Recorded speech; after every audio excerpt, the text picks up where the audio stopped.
Hi, this is Darren Drew of D. Drew Guitars. Okay, I'm going to show you how to glue together your bookmark pieces of wood. This I'm going to make a neck out of. So you can see how I have the grain. I have them perfectly the same length so that it's easy to know exactly where my bookmarking is going to be perfect at.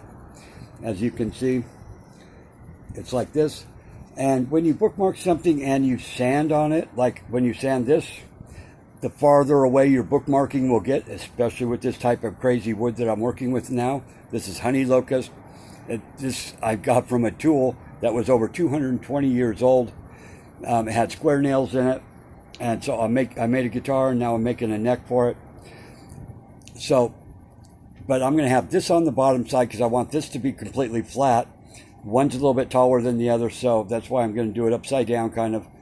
And what you want to do, I have all my clamps ready to go, all pre-sized, with the parts so that I don't have to unscrew or screw them. They're already at the right length here.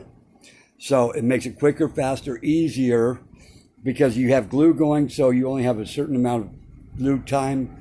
So, okay, this is what I'm going to do, and this is the type of glue that I basically like the best.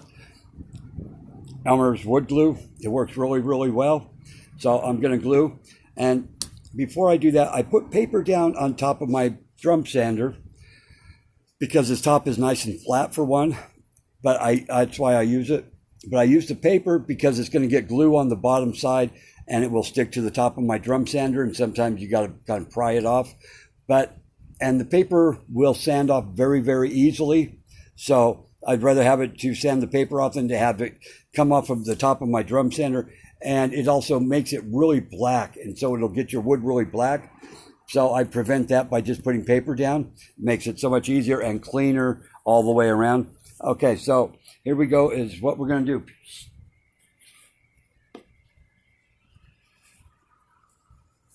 So then I will put my adhesive.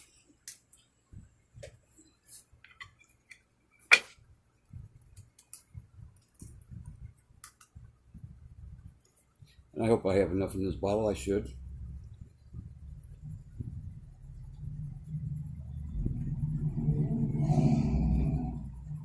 Yeah, it makes a mess. So then I'll spread it out. Make sure it gets everywhere on the board.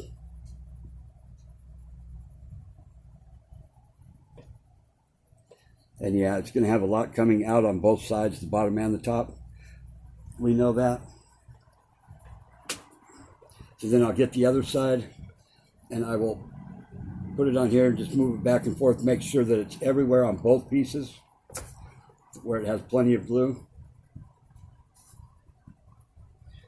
Okay, now I'll put it together.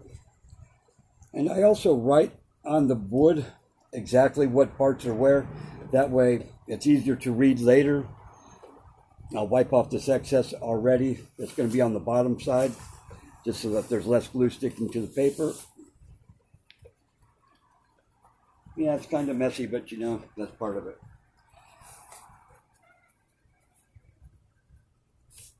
Like I said, I have both my ends exactly the same length.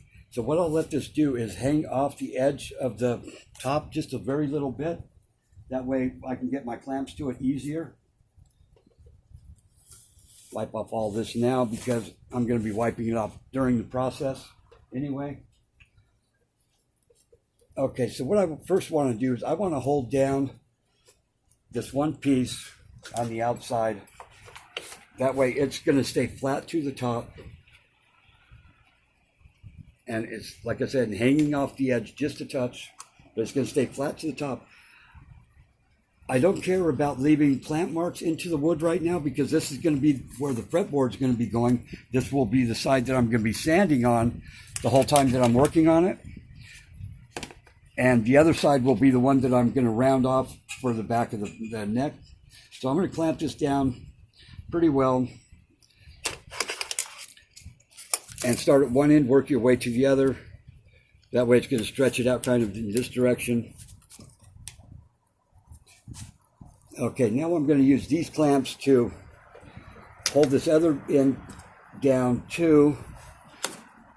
See how that glue is already sticking, which is a good thing, kind of. So then this one's I'm gonna go over the top of this one because it's a little bit taller. And this will hold it down to the top, but it's not enough pressure to where I won't be able to clamp it together. So then first I'll have it like this, get my clamp.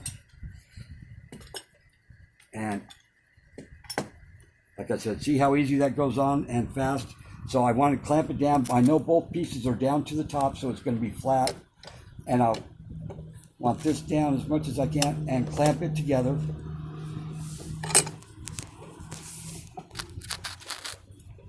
And then I'll put another one over. First I'll wipe off this glue just because it's easier without clamps in the way. So then I'll put another clamp here to hold this, make sure that this part's all the way down. And then I'll put another clamp on.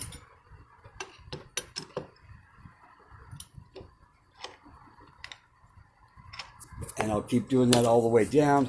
That way I know that this side is all the way down, flat on the surface that I care about, basically.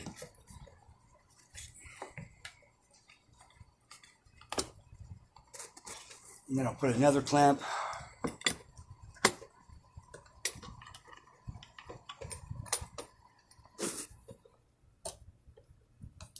And see how it's squishing glue out? That's what you want.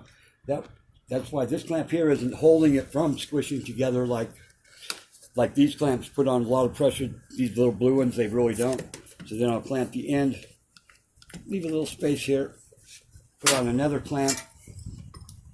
And believe me, I will put on as many clamps as I can possibly get onto this to make it a very tight glue joint.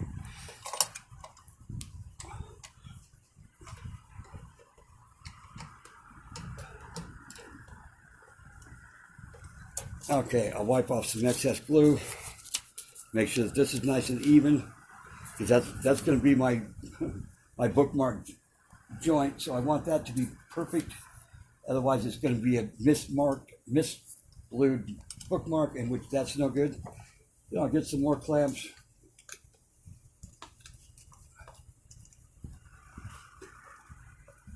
Maybe this may be easier this way. I usually do them every other way, just because it's easier to get them tightened that way. But I think in this case it's going to be easier this way. Get another one here.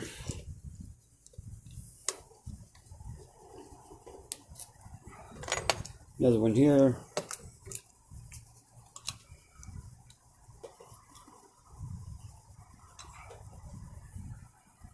Okay, now I kind of want to get one on this end, so I'll move this over just a touch. So I can get another one on the very end. And you think that's probably pretty much it, right? Well, it's not, because I want a very nice tight glue joint. So what I'm going to do, I'll go one step farther, just keep showing right there. And that will be to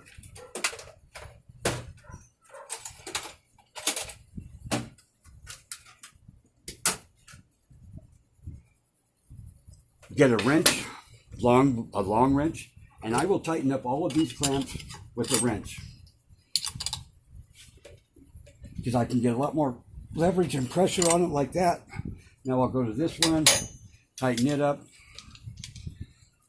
because I want this to be very, very tight.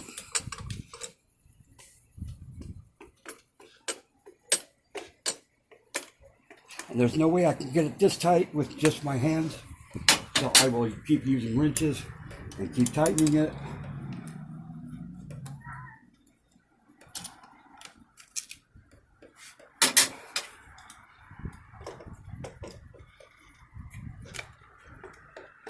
And I will do this at least twice, so I can make sure that it's going to be nice and tight.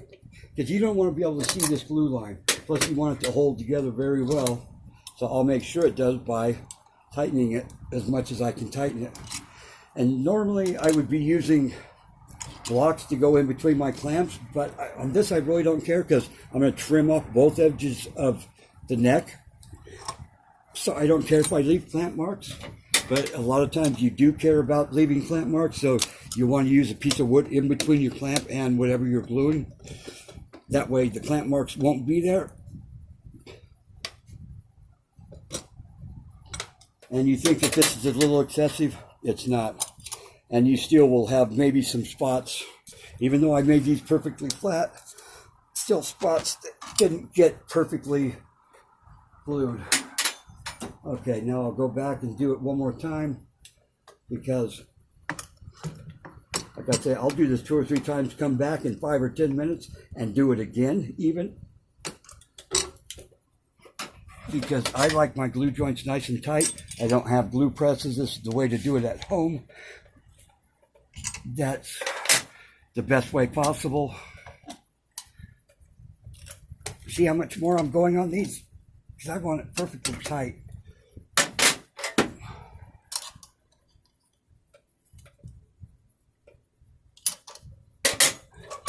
Work my way down the line.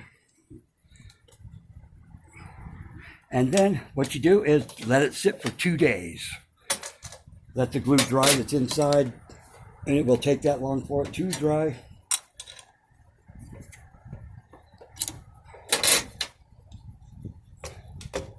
I've showed people pictures of my clamping, and they go like, wow, you use that many clamps?